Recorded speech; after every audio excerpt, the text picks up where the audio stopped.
In the headlines, 35-year-old man commits suicide over economic hardship in Jigawa. Appeal court dismisses Smart Adeyemi's appeal seeking the nullification of Ododo's candidacy. ECOWAS defense chiefs continue talks on possible military intervention in Niger Republic. And on the foreign scene, Kenya bans churches linked to 400 cult deaths. Hello there, good evening and welcome to the news update on Trust TV. I'm Abdullahi Ahmed.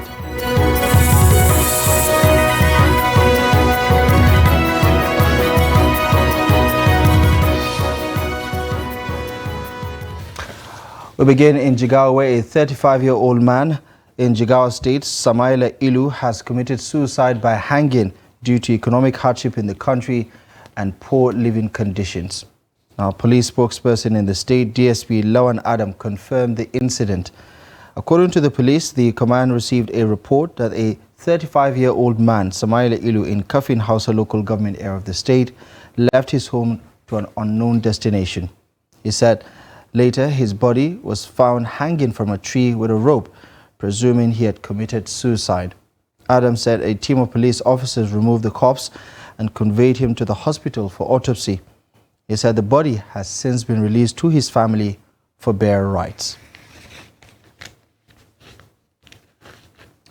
In Plateau State, the police say that the man accused of cutting off the hand of a farmer in Lakushi community of Shandam local government area of the state has been arrested. The spokesperson of the police command, DSP Alabu Alfred, who gave the name of the suspect as Abdurrahman Kaila, identified the victim as Jeremiah Yang. Adu Musa completes the story.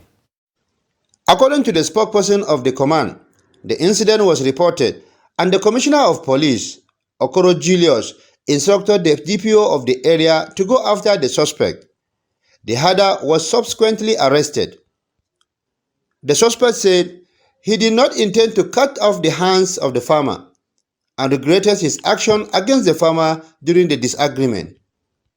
We got the news and the Commissioner of Police was miffed and immediately instructed the DPO, standing very close to me here, to go for this perpetrator of that evil act. And by the grace of God, upon the swift action of the able DPO, CSP CSP Danladi Rinjwat, the suspect was arrested. I was grazing when the farmer stopped me and asked me to go back, as the area where I was grazing is rice farm. When I got back, he complained that his farm was destroyed by the cattle. I then pushed the cattle, and before you know, we started fighting. I didn't know how I cut off his hand. I did not do it intentionally. The police spokesperson, however, said after investigation, the suspect will be charged to court. Ado Musa, Trust TV News, Jos.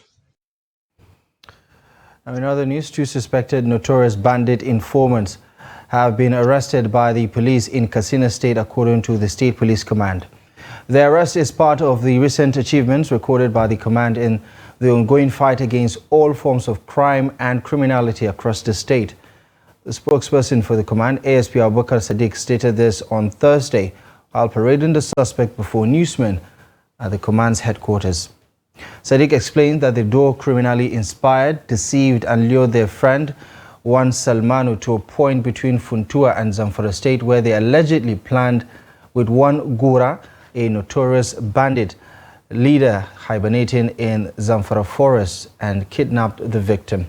In a related development, the command also succeeded in arresting a suspected notorious rapist and killer of an 8-year-old girl at Kanun Haiki village in Faskari local government area of Katsina State. Now, a court of appeal in Abuja on Friday dismissed an appeal brought before it by Senator Smart Adeyemi seeking to nullify the governorship primary election of the All Progressives Congress APC in Kogi State, which produced Ahmed Usman Ododo as the party's flag bearer ahead of the November 11 governorship election. The appellate court held that Senator Smart Adeyemi's appeal lacked merit and therefore is dismissed. In a unanimous judgment of a three-man panel of justices of the court, Adeyemi, who represented Kogi West Senatorial District in the Nigerian Senate, failed to establish all allegations made against the conduct of the primary election by the APC and its leaders. Justice Muhammad Lawal Shuaib, who delivered the lead judgment, resolved all three issues in the dispute against Adeyemi. Shuaib says the allegations of manipulations and falsification of the primary election results being criminal ought to have been proved beyond reasonable doubt, or proven beyond reasonable doubt as required by law. He also dismissed another allegation by the appellant that he was denied a fair hearing by the appeal committee of the APC based on his petition against the alleged unlawful conduct of the primary election in the state. The Court of Appeal upheld the judgment of Justice James Omotosho of the Federal High Court in Abuja, delivered on July 12th, and which held that Adeyemi did not prove his allegations that Ododo was not lawfully nominated by the APC. Now, West African military chiefs are holding a second day of talks in Ghana on Friday, preparing for a possible armed intervention in Niger Republic after a coup removed President Mohamed Bazoum on July 26th. The Economic Community of West African States agreed a day earlier to activate a standby force as a last resort to restore democracy in Niger Republic after generals toppled and detained Mohamed Bazoum. ECOWAS defense chiefs are having a two-day meeting in the Ghanaian capital of Accra to fine-tune details of a potential military operation to restore Mohamed Bazoum if continuing negotiations with coup leaders fail. Musa added that except for Cape Verde and countries led by military governments, all other governments across the 15-member bloc are ready to contribute to the regional force. The defense chiefs are expected to announce any next steps at a closing ceremony at 4 p.m. GMT. And Bazoum, whose 2021 election was a landmark in Niger Republic's troubled history, has been held with his family at the president's official residence since the coup, with growing international concern over his condition in detention. Now, ECOWAS leaders say they must act after Niger became the fourth West African nation since 2020 to suffer a coup, following Mali, Burkina Faso, and Guinea. A retired military officer and a security affairs commentator have expressed divergent views over the recent alarm by the Nigeria Defense Headquarters over what it called instigation for military takeover.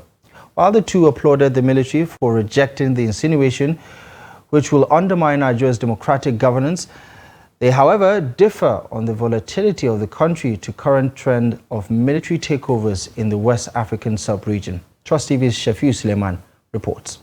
There is a popular saying that why talk about smoke when there is no fire? This aptly captures the mixed feeling that followed an alarm by the Nigeria's military authorities that it has received some advances aimed at instigating it to stage a leadership takeover. Anyone calling on any extra constitutional means of change of government, that is the height of irresponsibility. I think they shouldn't be listened to. Like the military has rightly said, the military is awake to its responsibility. It has left no one in doubt that they, as an institution, fare better under democratic dispensation. There's a dysfunctionality in governance, and obviously making it vulnerable for the regime to actually gain legitimacy amongst people. And then, of course, it becomes very easy for the DHQ to put up that notice. While the military rejected such postulation and reaffirmed its subordination to the constituted democratic authorities in the country, observers believe the report was meant to preempt any possible idea of contagious effect of the coup d'etat in neighboring Niger Republic, which has dominated the news in the past 2 weeks. When you have a circumstance where a coup d'etat becomes very popular, it becomes very dangerous, and that was actually what happened in those countries like Mali, Burkina Faso, and currently Niger, where even citizens came out and actually hailed the entire process. The factors that militated those change in government, though some are here, are available here, let's face them, like the issue of insecurity, the issue of economic hardship and poverty and so on. But you find out that when you come to this part of the world or in Nigeria, you see that there are visible attempts by the government to solve those problems. As they support call to protect democracy at all costs, they also call on those pushing for the undemocratic culture to desist from what will not augur well for the country suffering from precarious socio-economic and governance challenges. I'm a retired military officer, so I have contacts within the military and so on. And I know the feeling within the military. There is that general belief, and everybody is okay with it, that the military fare better under democratic rule. No matter what happens, I think it is still very important that we continue to manage the entire process until such a time when we get to a particular institutional level where we can now say that we have a fledgling or a robust or a mature democratic institution. 4 French-speaking West African countries, Mali, Chad, Burkina Faso, and now Niger, have fallen into the hands of military juntas. These developments, they said, are not only threatening regional stability, but portray the West African sub-region as a cool belt of the continent. Shafiu Suleiman, Trust TV News, Abuja. This is the news update on Trust TV. Coming up ahead after the break, we take a look at Ibadan residents protesting while alleging forceful evictions from their homes. Details coming up next after the break. Join us again.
Welcome back to the news update. Here's a quick reminder of our top stories at this hour. 35-year-old man hangs self over economic hardship in Jigawa. Appeal court dismisses Smart Ademe's appeal seeking nullification of Ododo's candidacy in Kogi.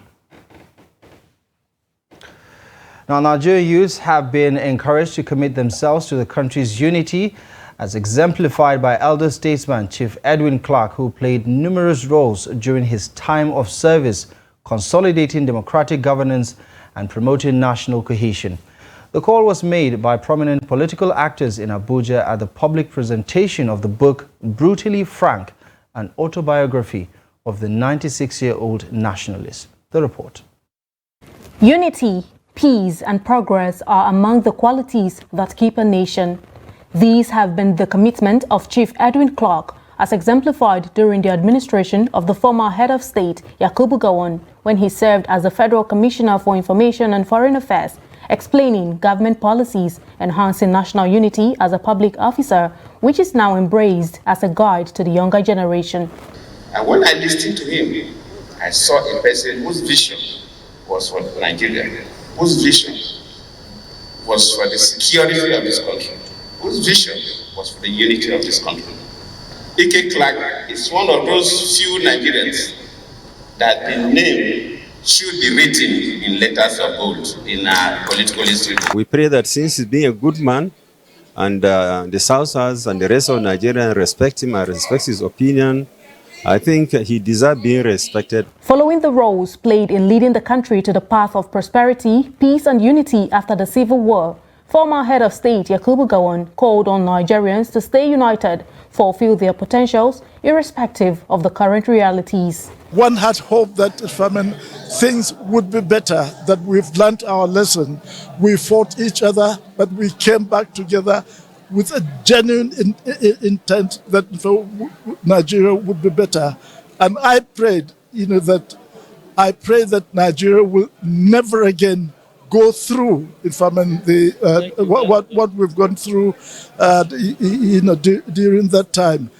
And honestly, I feel very sad, very bad, the way, all this problem we're having in all parts of the country. Is it Boko Haram, banditry? Is it kidnapping? Is it, my goodness. Secretary to the Government of the Federation, George Akume, while commending the diverse cultural, religious backgrounds of Nigerians in maintaining the country as an entity, urged Nigerians to bear the current pains and sufferings following the sudden removal of the fuel subsidy. Palliatives are being put in place. 100 trucks, fertilizers have been sent to the states. 100 trucks of grains have been sent. And more are coming, and more buses are also coming. We can endure this for a moment. What we're going through today is for better tomorrow. Key political actors say the Nigerian nation could gather in this befitting manner to honor Chief Edwin Clark and pay deserving respects to his towering legacy of national service to keep Nigeria one as a task that must be done. Aisha Salihu, Trust TV News, Abuja. Elsewhere, residents of Labi area of Moniya in Akinyele local government area of Oyo State have protested to the State House of Assembly over the closure of their homes by security operatives. They claim that over 200 houses were sealed off by one Mogaji Akinshola, laying claims to the ownership of the land. Spokesman of the residents, Akintunde Adebayo, says most of the residents have been living in the area for over 20 years and some have legitimate documentations as proof of ownership. The report. The residents whose houses were sealed appealed to the state government and the Olubadan to wade into the crisis before it gets out of control. But Mogaji Olawole Ladoja, who is the head of Akinshola compound, while reacting to the claims of the residents, said they have 5 judgments in their favor in respect of the land. He claimed that the residents bought the land from the wrong people. Ladoja said the family acted on the court judgment, but they are still open to dialogue and negotiations. But unfortunately, yesterday, around 9 in our community, we just saw some legions of policemen and thugs. They came to mark our residents in that environment. They closed down some houses. They locked some houses. They even locked in some people. Even my house, among those are locked. Then, because of that, then we have to inform the G5 about it at Olubadan. Then, around in the afternoon, those people came and they met him. But unfortunately, he has done a lot of havoc in the community. The people that sold the land for them, they have sold it wrongly. Whatever they wanted to do there, being the bona fide owner of the land, is supposed to pass through us, in which they refuse.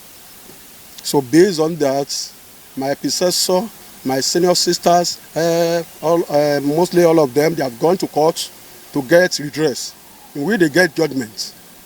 So before I personally now went to court, and I get judgment. So that judgment is what we are going there yesterday to execute. We are not, we are not out.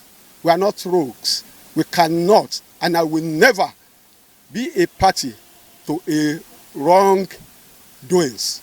Meanwhile, the two members representing Akinyele Constituency 1 and 2 have also intervened and promised to settle the issue amicably. This is a civilized society, and like the residents of the association, they claim that they were not summoned or they didn't get any paper, any court order, any paper inviting them to court or suing them to court. So if a judgment can just come up like this, I don't know, where you have like 500, 1,000 naira, 1,000 inhabitants living in that place, I believe there is a solution to it in the Constitution of the Federal Republic of Nigeria. There should be room for negotiation and dialogue. So we'll see him and then we'll call him. We'll call him to order. Perhaps he might not know what he's doing is wrong. So we'll call him to order on that one. So what's your message to your people outside? Let them go back to their homes and then remain calm. Let them not foment any trouble. Like I said, the person doing it might not know he's in the wrong. So we'll let them know we are on their side. They should be rest assured that the House of Assembly is on their side. The Olubadan of Ibadan land, Oba Lekan Balogun, had recently warned all Mogajis and Baales not to resell any land or property already disposed of by their forebears. Now, the Nigerian Meteorological Agency, NIMET, has predicted cloudiness and sunshine from Friday to Sunday across Nigeria. NIMET's weather outlook forecasts cloudy skies on Friday with intervals of sunshine over the northern region of the country. It anticipated prospects of isolated thunderstorms over parts of Adamawa, Taraba, Kebbi, and Sokoto states during the morning hours. Now, the agency envisaged cloudy atmosphere over inland states of the south and coastal states in the morning, with changes of intermittent rains over parts of Osun, Oyo, Ondo, Ogun, Edo, Rivers, Bayelsa, Delta, Akwa Ibom, and Cross River states. Now, it predicted intermittent rains over parts of Oyo, Ogun, Osun, Ondo, Imo, Enugu, Ebonyi, Abia, Anambra, Edo, Akwa Ibom, Delta, Rivers, Bayelsa, Lagos State, and Cross River. Now, later in the day, according to NIMET, cloudy atmosphere with intervals of sunshine are expected over the northern region during the morning hours of Saturday, and prospects of thunderstorms over parts of Taraba, Adamawa, Kebbi, and among other states. Now, with cloudy and intermittent rains in the south. NIMET envisaged cloudy skies on Sunday with sunshine intervals over the northern part of the country, with cloudy atmosphere expected over the inland states of the south and coastal states in the morning hours.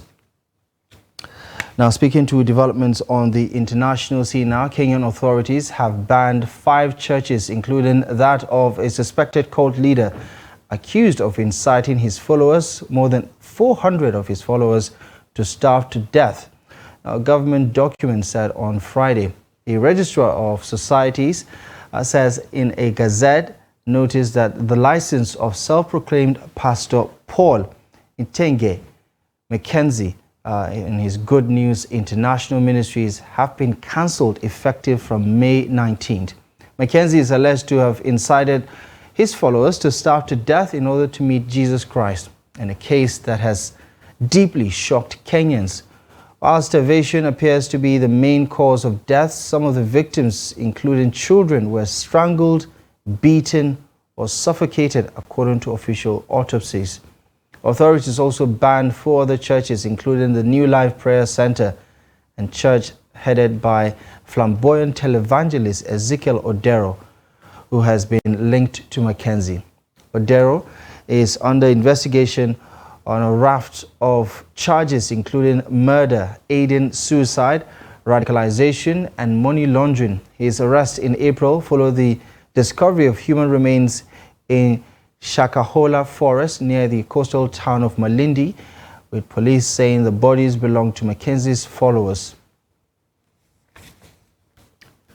And in sports, the Nigeria Professional Football League has announced a partnership with La Liga to train Nigerian players. NPFL chairman Benga Elegbeye stated that the partnership was born out of the need to make the Nigeria League more viable and also reward hard work.